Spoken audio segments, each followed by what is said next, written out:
In the previous video, we saw how we could relate the edges and angles of an arbitrary triangle using the sine trigonometric function, and that gave us the sine rule.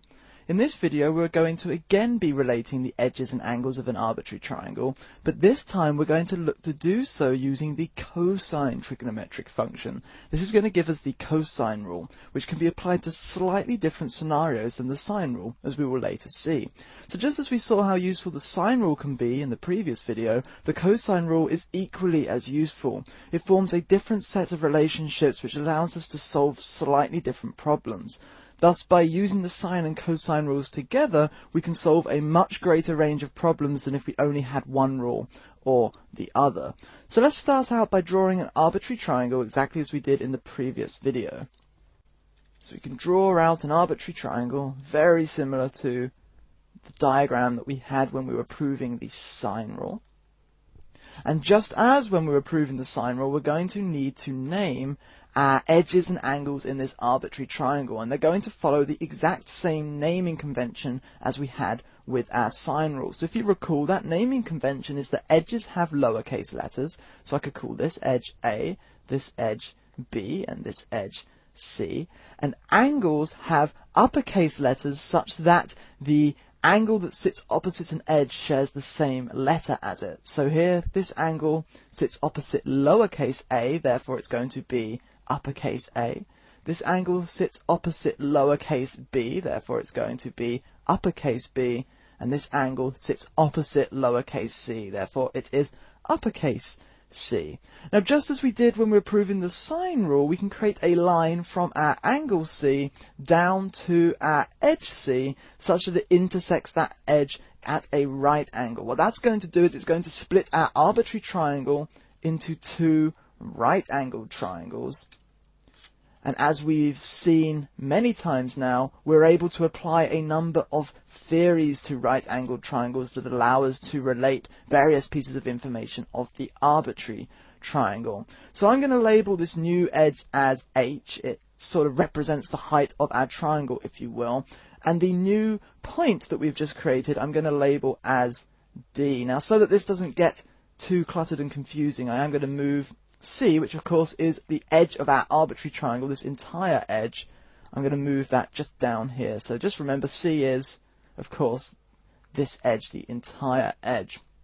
Now, in this case, I need to know, and we're going to see why we need to know in a second, I need to know the length of this edge and the length of this edge. But we don't know the lengths of these edges because we split our arbitrary edge C, and because it's an arbitrary triangle, we have no idea where point D is going to lie on our edge C. So I'm going to need to introduce a new variable. It's some value that we just don't know the actual value of, but it's going to help us to be able to relate the two edges that we've just defined. So the first edge, this edge on the left, I'm just going to simply call X. It's a new variable. We don't know how long that edge is. We don't know the value of X, but we know that we have this edge and it has some length, and that length is going to be represented by the variable X.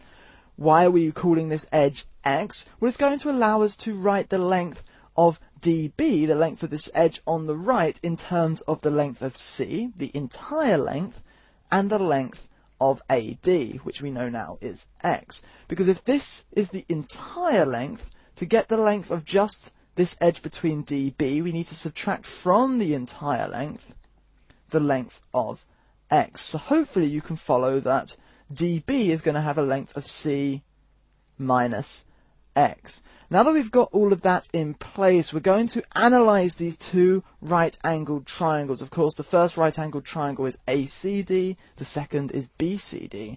We're going to analyze both of these triangles. Now, in both cases, we're going to use Pythagoras' theorem to relate the edges of the triangles. Also, in the case of ACD, we're going to use our cosine trigonometric ratio to form some relationship that involves the cosine of an angle and some of the edges in that triangle. And again, that's the whole purpose of this video, is to determine some relationship between the edges and angles of an arbitrary triangle by using the cosine trigonometric function. So if we apply Pythagoras' theorem to ACD, we're going to see that x squared plus h squared is equal to the hypotenuse, which is b squared. So x squared plus h squared is equal to b squared. Nothing complicated there. We've simply used Pythagoras' theorem that we covered in great detail back in volume 1. We can do the same thing to b, c, d. In this case, we're going to have this edge, which is c minus x. So c minus x, all of that squared plus h squared is equal to, and the hypotenuse of this triangle is a, so it's equal to a squared. Now, since we have this in parentheses, I do want to expand this entire equation. So this is going to become c minus x plus h squared is equal to a squared. So this is going to become c times c, so c squared, c times minus x, so minus cx, minus x times c, so minus xc, and minus x times minus x, that's going to become plus x squared, plus h squared is equal to a squared. And we have minus cx and then minus xc. Both of these are the same value, therefore this is going to become c squared minus 2cx plus x squared plus h squared is equal to a squared. So that's applying Pythagoras' theorem to both of the right-angled triangles we've just created. As I mentioned a second ago, I also want to relate this right-angled triangle using the cosine ratio. Now, the only angle in this right-angled triangle, other than the right angle, of course, that we know is angle A. We don't know the angle up here because it's not the entire angle C.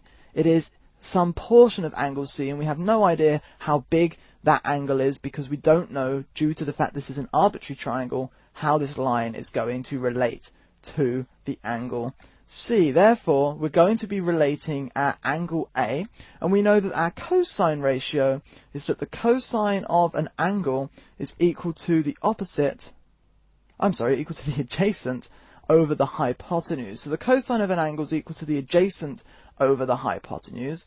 Well, in this case, we're dealing with angle A, so the cosine of angle A is equal to the adjacent, here is our x, and the hypotenuse is b.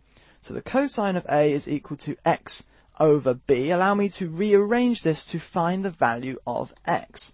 So x is equal to b cosine of A.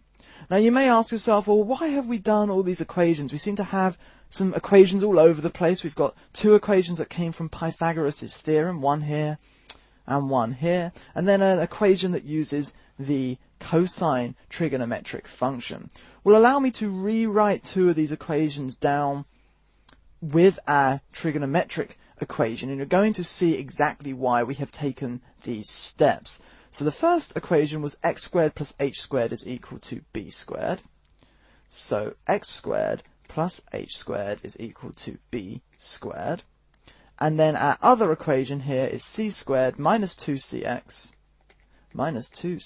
plus x squared plus h squared is equal to a squared. Now, if we just focus on these three equations for a second, what you're going to notice is that here we have x squared plus h squared. Well, notice we also have x squared plus h squared up here, so we can replace this part of our equation with b squared, which we know. We don't actually know x, but we do know b, so we can replace part of this equation. So c squared minus 2cx plus b squared is equal to a squared. You can also see that we have here a value of x, again, that we don't know, but up here we're saying x is equal to b cosine of a, so we can replace our x with this other value, and it's going to give us an equation in terms of things that we know from our arbitrary triangle.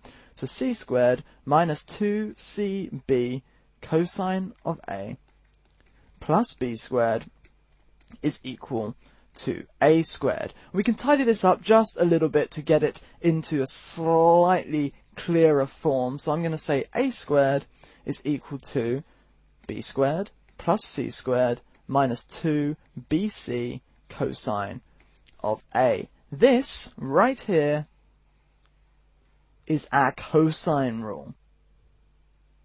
Now there are a few things to note with our cosine rule. Firstly, let us take a second to discuss the differences between the sine rule and the cosine rule and understand why they complement each other for problem solving. So if you recall back to the previous video, our sine rule is a over the sine of a is equal to b over the sine of b, which is equal to c over the sine of c. Now with our sine rule, if we wanted to find the length of an edge, we can do that as long as we know the angle opposite that edge on one other edge-angle pair.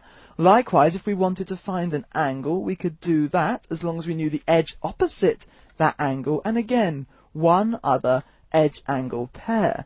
The cosine rule, however, lets us find the length of any edge if we know the length of the other two edges and any single angle in our triangle. Now granted, it is easier to find the length of an edge that is opposite the angle that we know, because it's easier to rearrange this to solve for A than it is to rearrange this to solve for B or C, but it can be done. You can rearrange it to solve for any edge. Therefore, we can find any edge as long as we know the other two edges and any angle in our triangle. Unlike the sine rule, which to find an edge, we need to know at least two angles in our triangle, and one of those angles must be the angle opposite the edge that we know. Also, to find an angle with our cosine rule, all we need to know are the lengths of all three edges, whereas with the sine rule, we needed to know at least one other angle, and we needed to know the length of two edges that are opposite the angle that we know and the angle that we're trying to find. So each rule has its uses, and when approaching a problem, it's really worth seeing if we can apply one of these two rules to find the information we require, because obviously they each require different combinations of information to find different angles or edges, and because of that, one may be applicable to a problem where the other might not. So it's always worth seeing, can we apply the cosine rule? Maybe, maybe not. Can we apply the sine rule? Maybe, maybe not. And more times than not, you'll find that one of these two rules will allow you to find the information you're after. Other things to note, you may find that different textbooks and maths resources write our cosine rule in slightly different ways. They're all the exact same formula, they might just be rearranged differently. For example, to have a squared, b squared and c squared on one side of the equation and our 2bc cosine of a on the other side of the equation, for example. They are the same rule, they've just been rearranged, so hopefully everyone's very comfortable with rearranging equations and can see they are actually the same, they've just been written slightly differently. Also, because our triangle is completely arbitrary, the letters in our cosine rule are interchangeable. So all that actually matters is the relationship between the angle that we know or that we're trying to find and the edge that is opposite that angle. So you notice it is, if we're using angle A, it is the edge opposite the angle that we're using or finding squared is equal to the other edge squared plus our final edge squared minus 2 times our other edge times our final edge times the cosine of the angle. So the important thing is, if our angle is the angle that we're finding or the angle that we're using, the edge that is opposite it must be edge A, and the other two edges become B and C. Now finally, as with our sine rule, there is actually another case that we would need to examine to fully prove our cosine rule, and that's the case where, if I just quickly sketch a triangle, I'm not going to use the line tools here, that's the case rather where when we drop that perpendicular edge down, it sits outside the original triangle. We would actually need to look into and analyze this case to fully prove our cosine rule. Now in the previous video I did show the entire proof, and that was to help us practice trigonometry. In this video, showing the full proof really doesn't get us using any more trigonometry than we've used until this point.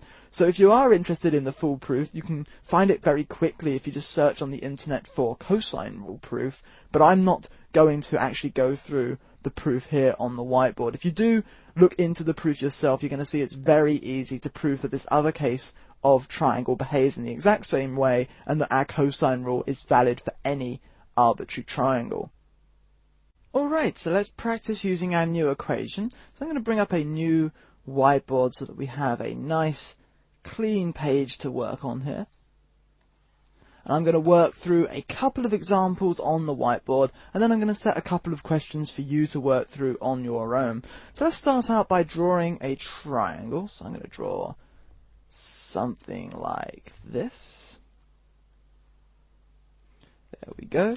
And we know some information about this triangle. We know that this edge has a length of 5, this edge has a length of 6, and this edge has a length of 3. And I'd like to use the cosine rule to find out the angle here that I've marked as theta. So if you recall, our cosine rule is a squared is equal to b squared plus c squared minus 2bc cosine of a.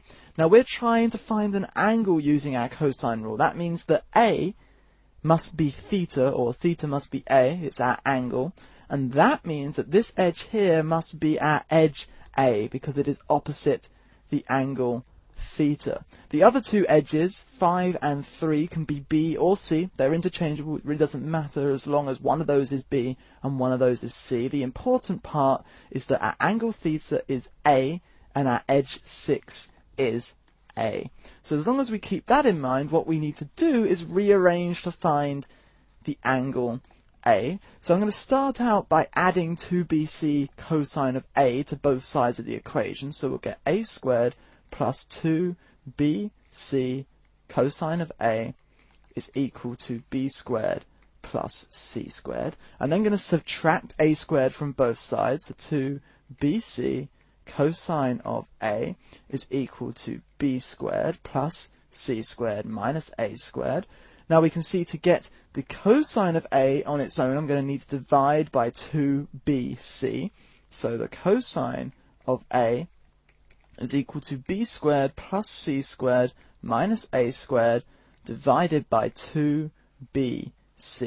And then finally, to get a, I'm going to need to use our inverse cosine function. So a is going to be equal to cosine to the minus 1, our inverse cosine function of b squared plus c squared minus a squared over 2bc.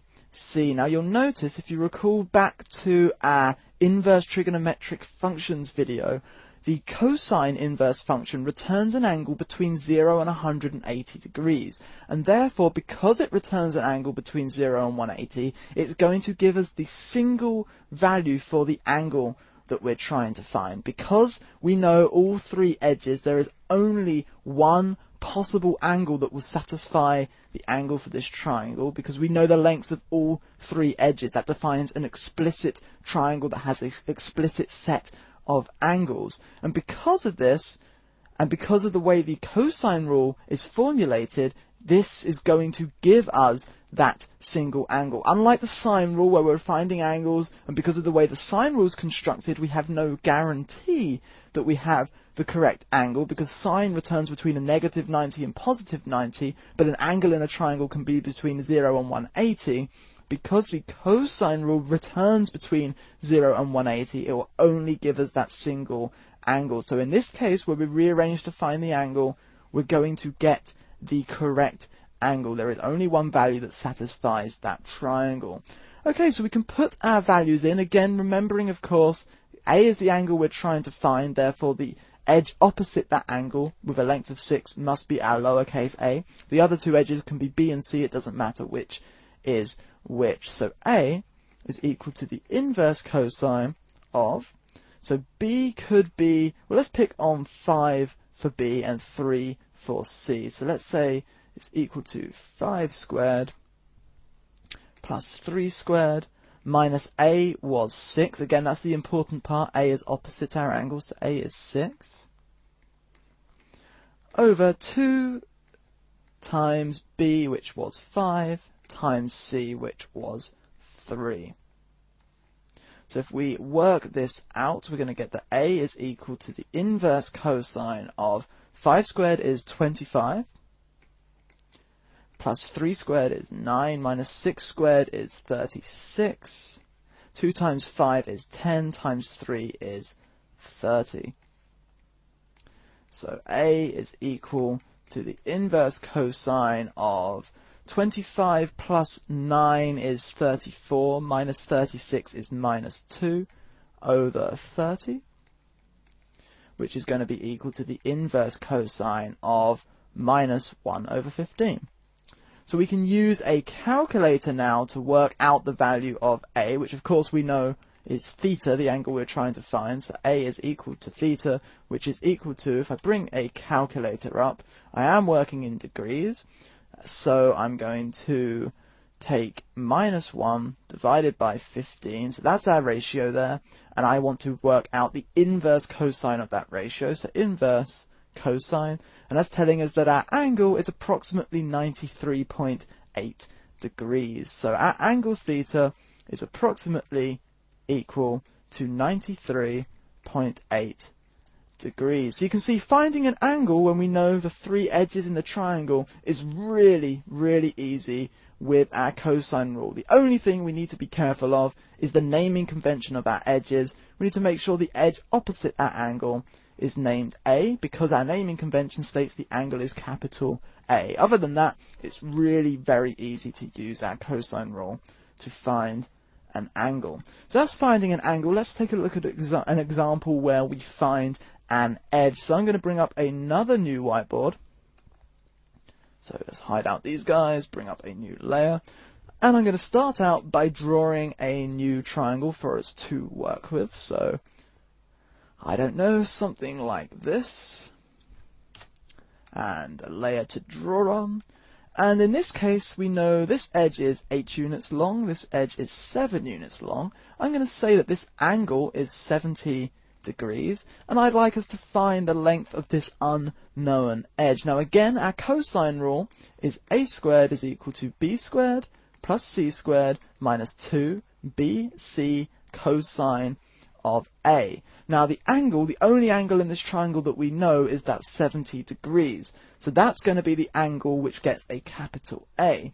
Therefore, if that's the angle that gets a capital A, the edge that we're trying to find is our lowercase a, and our edge of 8 and edge of 7 are going to be our B and C edges. It doesn't matter which way round we have those, but the important part is the edge we're trying to find is edge A. And that means rearranging this equation is going to become very, very simple, because we already have the only thing we don't know, A, on the left-hand side, and everything we do know on the right-hand side. So we simply need to take the square root of both sides to find the value of A. So A is going to be equal to the square root of B squared plus C squared minus 2BC cosine of A. Now, of course, when we take a square root, we could have plus or minus the square root, but we're finding the length of an edge, and that means we're only interested in the positive value that comes back from this square root, because it's a length, it therefore needs to be a positive value. So we don't need to worry about the fact that we could have a plus or minus square root. We are simply going to have the positive value. So now that we've got that, let's put our numbers into this equation. So we're going to find A, and A is equal to the square root of B squared. Well, I'm going to say that B is our edge with a length of 8. So it's equal to the square root of 8 squared plus C would be 7. So 8 squared plus 7 squared minus 2 times 8 times 7 times the cosine of our angle, which is 70 degrees. So if we start to work this out, it's going to give us A is equal to the square root of 8 squared is 64 plus 7 squared is 49. Minus 2 times 8 is 16. 16 times 7 is 112. Cosine 70 degrees. We can now simplify this a bit further, because 64 plus 49 is 113.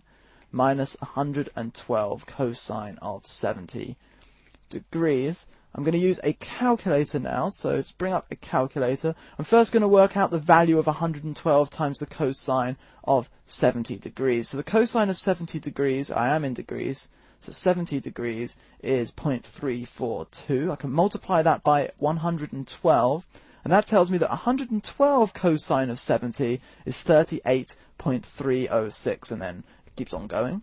So I'm going to copy this value now with Control C. And then I'm going to work out the entire value underneath the square root here. So to do that, I'm going to say 113 minus the value that I just copied for 112 cos 70. So if I paste that in and click equals, the entire square root under here is 74.69. So a is equal to the root of 74.69. So if I was to click the square root button here, it tells us that a is approximately equal to 8.64 units. So a is equal to the root of 74.69, which means that a is approximately equal to 8.64 units long. So that's how we find the length of an unknown edge when we know the angle that's opposite that edge. What we're going to be doing, or what you're going to be doing in a later question, is finding the length, or rather lengths, of an edge when we don't know the angle that's opposite that edge. We know one of the other angles. But that's coming up in a second. What I'd like you to work on first is going to be finding an angle in an arbitrary triangle. So let's bring up a new whiteboard for me to set you guys this question. So I'm going to bring up a new whiteboard, scroll on up to the top here. I'm going to start out by drawing a triangle. So the triangle I'm going to draw is going to look something like this.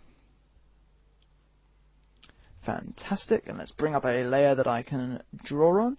And this triangle has an edge of length 5, an edge of length 3, and an edge of length 6. Now you'll notice that this is the exact same triangle as we saw in an earlier example. However, this time I'd like you to find a different angle. I'd like you to find this angle here that I am marking as theta. So using the cosine rule, find the angle theta in that triangle. Go ahead and pause the video, give this an attempt on your own. Once you have a solution, or if you get stuck, unpause the video and I will work through the answer here on the whiteboard. Okay, welcome back everyone. So earlier we saw how we can rearrange our cosine rule to solve for an angle. Now I'm not going to go through the rearranging again, we've seen that already, but we saw that our angle is equal to the inverse cosine of b squared plus c squared minus a squared over 2 times b times c. So we saw earlier how we can rearrange our cosine rule to get an angle equal to the inverse cosine of b squared plus c squared minus a squared over 2 times b times c. Now we must remember, of course, we're finding this angle a. That means our angle theta is a, and that means our edge a is the edge that's opposite our angle, and that is the edge with a length of 3. So the most important part here is when we put our numbers into this equation, we make sure this edge, A, gets a length of 3. The other two edges are B and C. It doesn't matter which is which. I'm going to say the edge of length 5 is B, the edge of length 6 is C, but it doesn't matter which is which as long as we make sure that A here is the edge that is opposite our angle A. And that goes right back to the naming convention we used when we first proved our sine and cosine rules. So that means if we plug numbers into this, that A, our angle, which is equal to theta, is equal to the inverse cosine of B, I said was 5, so 5 squared plus 6 squared minus 3 squared divided by 2 times 5 times 6, which means that theta is equal to the inverse cosine of 25 plus 36 minus 9 divided by 2 times 5 is 10 times 6 is 60, so divided by 60, which means theta is equal to the inverse cosine of 25 plus 36 is 61 minus 9 is 52 over 60. Fantastic. So we can use a calculator now to work out the value of theta. So if I bring up a calculator, so we need to take 52 and divide that by 60, and that gives us 0.866666 recurring, and then I'm going to use the inverse cosine to find out the angle theta. So inverse cosine to the minus 1, the inverse cosine, and we are of course in degrees, so that means our angle is approximately 29.9 degrees. So theta is approximately equal to 29.9 degrees. So hopefully you got the correct answer. If you didn't, just make sure that you were indeed using the correct equation to solve for the angle A. We saw this equation earlier, so maybe if you were rearranging the cosine rule yourself, just make sure you followed the steps correctly to get this equation. From there, make sure again that you identify if our angle is A. That means the edge opposite our angle, the edge opposite theta with a length of 3, must be this edge with a lowercase a. The other two edges of 5 and 6 are B and C. It doesn't matter which is which, but A must be 3. If you got that, just make sure that you did indeed work out the calculations here correctly to get the correct values. And if you did, you should have got an angle of 29.9 degrees. That's question 1. I'm going to set one final question for this video, but it is going to be a tricky one, so it's not going to be very easy for you. So question 2. So here is a triangle, something like this guy.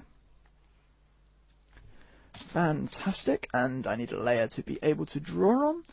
So this edge here has a length of 10, this edge has a length of 11, and this angle is 50 degrees. What I'd like you to do is to use the cosine rule to find the two possible lengths of the edge I have just marked with a question mark. Now we know why there are two lengths, because it's a very similar problem to one that we saw in the video covering the sine rule. And we saw with the sine rule, when we have certain pieces of information but they don't fully define the nature of the triangle, in this case we don't know the angle here, which means of course this edge is free to rotate, and we don't know the length of this edge, and that means there's two possible triangles that satisfy the information we do know. So therefore there are two possible lengths for this edge. I'd like you to use the cosine rule to find the lengths of that edge. Now this problem is tricky, so please do take your time, and if you get stuck at any point, unpause the video. I'm going to work through the answer here on the whiteboard. So the best of luck with this, and really congratulations if you do make it all the way through and find the answer. Okay, welcome back everyone. So this question is a little bit trickier than our previous example of finding an edge, because we're not finding an edge that's opposite the angle that we know. If we remember, our cosine rule is a squared is equal to b squared plus c squared minus 2bc cosine of a. Earlier we saw trying to find an edge, but we were finding the edge opposite the angle that we know. Because of that, it meant we were finding edge a, and that simply meant we took the square root of both sides. Here, we're not finding edge A. Edge A has a length of 10. We're finding one of the other two edges. Now, we can name these edges however we like. We could say that this edge is B and this edge is C, or the other way round. I'm actually going to say that the unknown edge that we're trying to find is edge B, and that the edge that we know down here is edge C. So we're rearranging this equation not to solve for A, but to solve for B, and that's going to be a little more tricky. Now, as long as you take your time, as long as you're careful, and as long as you're able to see there's one particular step where you need to be able to recognize the form of the equation, and depending on how comfortable you are working with those types of equations, you may or may not have seen that step. But as long as you catch that step, everything's actually pretty simple. So I'm going to work through this. I'm going to try and work through it as slowly as I can, hopefully make things as clear as I can, so those of you who did get stuck solving this question can see how we can find the two possible edge lengths for that edge. So I'm rearranging this equation, our cosine rule, to solve for B. The first thing I'd like to do is to get everything onto one side of the equation. So the easiest thing to do is going to be to subtract a squared from both sides. Now I am going to write everything that we have so far on the left now, making a squared on the right to begin with, just switching around the two sides of the equation. So 2bc cosine of a is equal to a squared. The equation hasn't changed. I have literally just flipped it around because that's going to make it easier in a second. So I want to subtract a squared from both sides. So b squared plus c squared minus 2bc cosine of a minus a squared is equal to 0. Of course, a squared minus a squared is equal to 0. So we've got an equation equal to 0. Now, if we rewrite this slightly, hopefully you're going to see where I'm going with this, because what I've noticed when I got to this point is we have b squared here. Of course, remember we're trying to solve for b. So we have a term that has b squared. We have a term that has b. And we have some other terms that are just constant values. They don't relate to b. So what I saw at this point is, hey, this equation kind of looks like a quadratic equation. If you remember back to volume 1, we took a detailed look at quadratic equations and how we can solve them. And those equations were in the form of ax squared plus bx plus c is equal to 0. Now, of course, in this case, we're not dealing with x being our variable. We're dealing with b as our variable. But it is in a similar format. We have some multiplication of b squared plus some multiplication of b plus some constant value is equal to 0. So allow me to rearrange this so hopefully it makes more sense. So in case those of you can't see how we've got these multiplications of b squared and just a constant value. So we have b squared, and here I'm going to add, and I'm going to add minus 2 times c times the cosine of a. I will explain where this is coming from in a second, multiplied by b. So I've taken our minus 2bc cosine of a, and what I've done there is I've rearranged this so that we take the 2, we multiply that by the c, then the cosine of a, and then by the b. Of course, the 2, we must recall, is a minus 2 effectively if we're adding minus 2. And I've put this in parentheses just to separate it from the b. So all this is, again, just to clarify, minus 2 times c times cosine of a times b is the exact same value as minus 2 times b times c times the cosine of a. It's the exact same value. All I've done is I've changed the order in which we multiply. We saw in volume 1 that we're free to do this. So I've removed the b from the multiplication here, and I've just put the b on the end. That allowed me to be able to separate everything else from our b term to get this looking more close to a quadratic equation. In doing so, I wanted also to have b squared plus, because if you recall, ax squared plus bx plus c, so I wanted a plus here, which meant I needed to make sure I had minus 2 inside the bracket so that this does still evaluate to the same. Because of course, if we multiply this out, we'd get a negative value here. If we add a negative value, it's the same as subtracting it. So hopefully you all followed that part. The other two terms that we need to, of course, make sure that we still keep is plus c squared minus a squared. If I put those in parentheses, set that equal to 0, you can see we do have an equation that's in the form of something times b squared plus something times b plus some constant term. Now again, we saw back in volume 1, these quadratic equations are usually written in the form of ax squared plus bx plus c is equal to 0. The first thing you're going to notice, again, we're not dealing with x, we're dealing with b.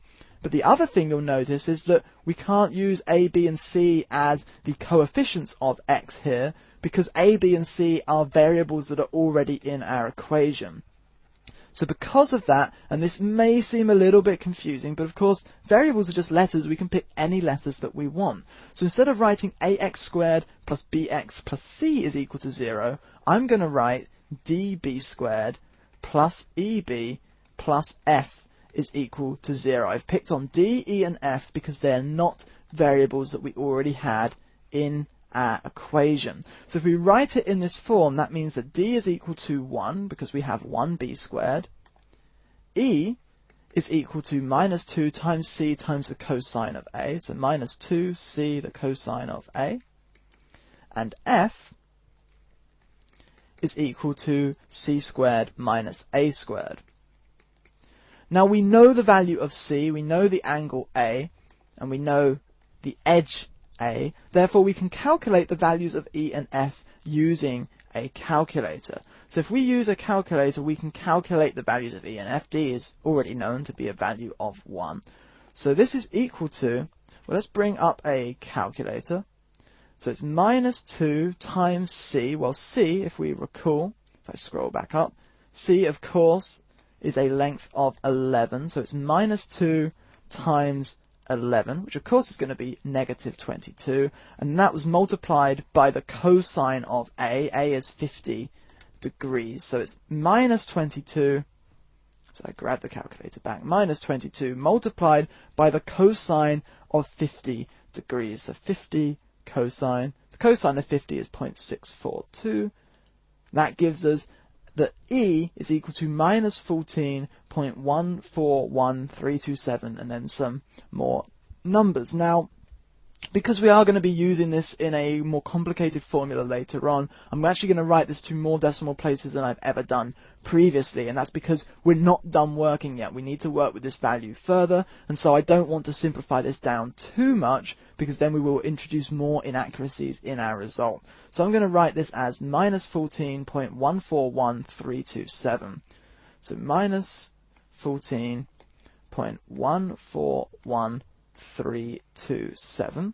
C, or rather F rather, is equal to C squared minus A squared. C is 11, so it's equal to 11 squared minus 10 squared. Again, this is A because it is opposite our angle. Our angle is capital A. This must be edge A.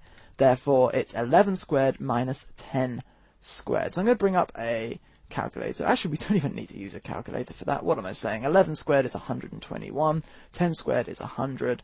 That means it's equal to 21. So we have our value of D, we have our value of E, and we have our value of F. But why is this useful to us? Well, again, in volume 1, now I am going to take, I guess I draw a little box because this doesn't relate to the variables in our current equation. Please bear that in mind. The A, B, and C that I'm drawing in this box do not relate to A, B, and C on our triangle. This is just going back to the generic way of writing quadratic equations.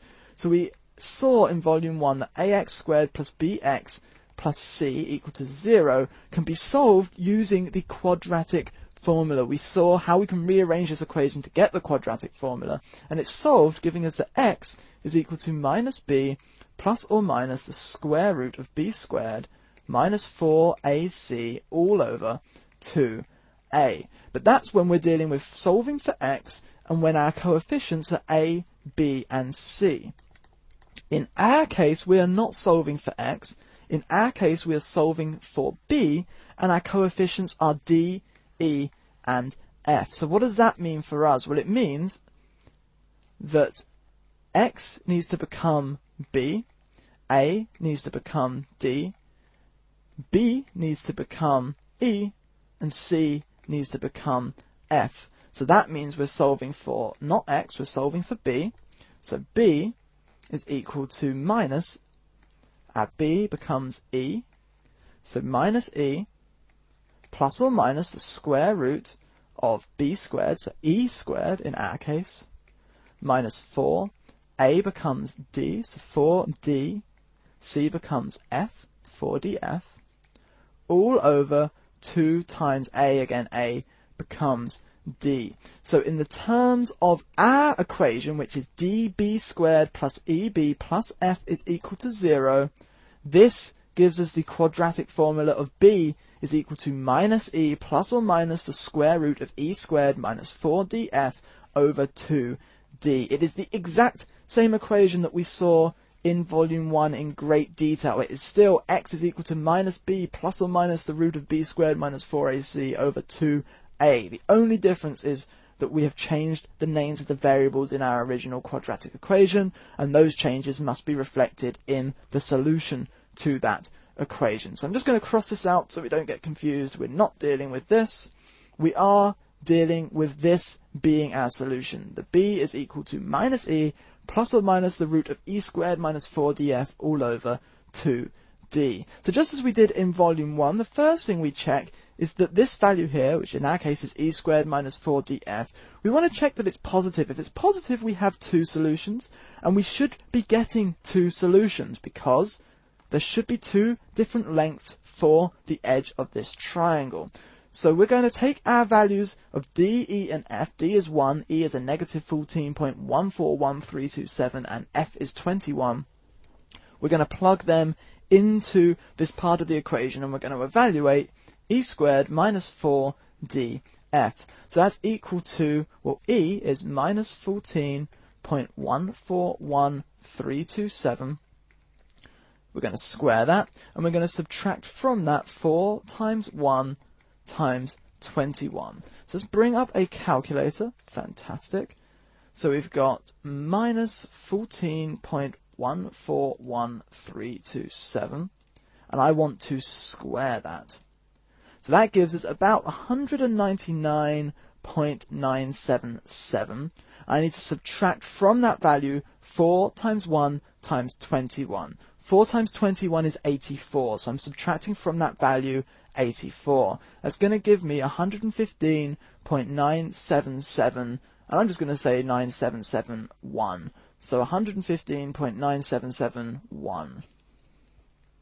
So it's equal to 115.9771. So that is our value of e squared minus 4df. Because it is positive, we know we do have two solutions, which is what we were expecting. We know there should be two lengths for this edge, so fantastic. Everything is going as we expected it. So now that I've got e squared minus 4df, we can rewrite this entire equation as b is equal to minus e. Well, e is minus 14.141327.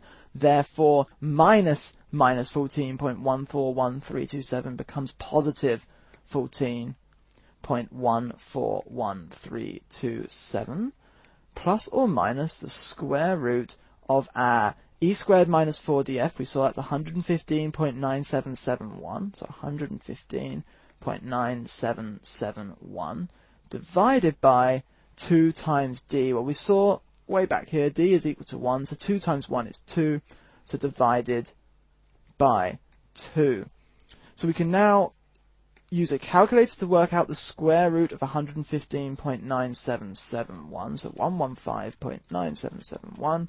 Square root of that is about 10.769, so 10.769. 10.769 before I forget that. So 14.141.327 plus or minus 10.769 over 2. We can use a calculator now to work out these values. So it's going to be 14.141327 plus 10.769 is equal to 24.910. Divide that by 2. And that gives us 12.46. So it's equal to 12.46. That's one of our lengths. Or it's equal to, if we clear this out, it would be 14.141327 minus 10.769. That's equal to 3.37. We divide that by 2. And that gives us 1.69. So the two possible values are 12.46 or 1.69. They are the two lengths of edges you should have got. So again, just to recap what we did here, the first thing we needed to do is identify which variable we're solving for in our cosine rule. Now again, we knew our angle is capital A in the cosine rule. That immediately tells us that the edge opposite the angle is lowercase a. So we knew that a has a value of 10. It's 10 units long. B and C are the other two edges. It doesn't matter which we pick. I just decided that we are solving for B, which meant that C was 11 units long. We then needed to solve for B. I did that by rearranging the equation to bring it all on one side and make it equal to 0. And then I noticed because we have a term of B squared and a term of B and some constant values, I could rearrange this into quadratic form.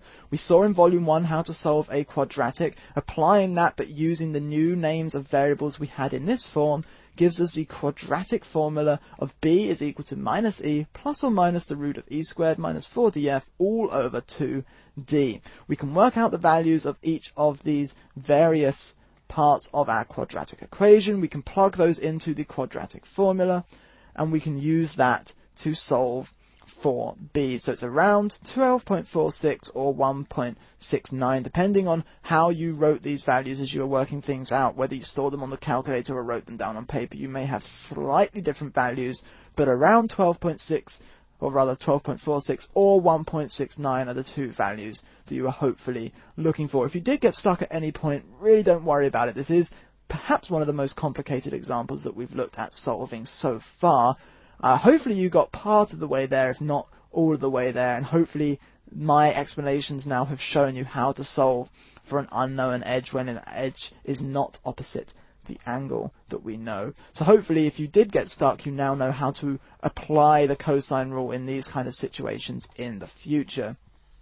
So with that, I really do hope that this video has demonstrated the true power of the cosine rule, and again shows just how versatile and useful trigonometry in general can be for solving problems that relate to triangles of any kind. So this is going to wrap up this video. Thanks a lot for watching, everyone.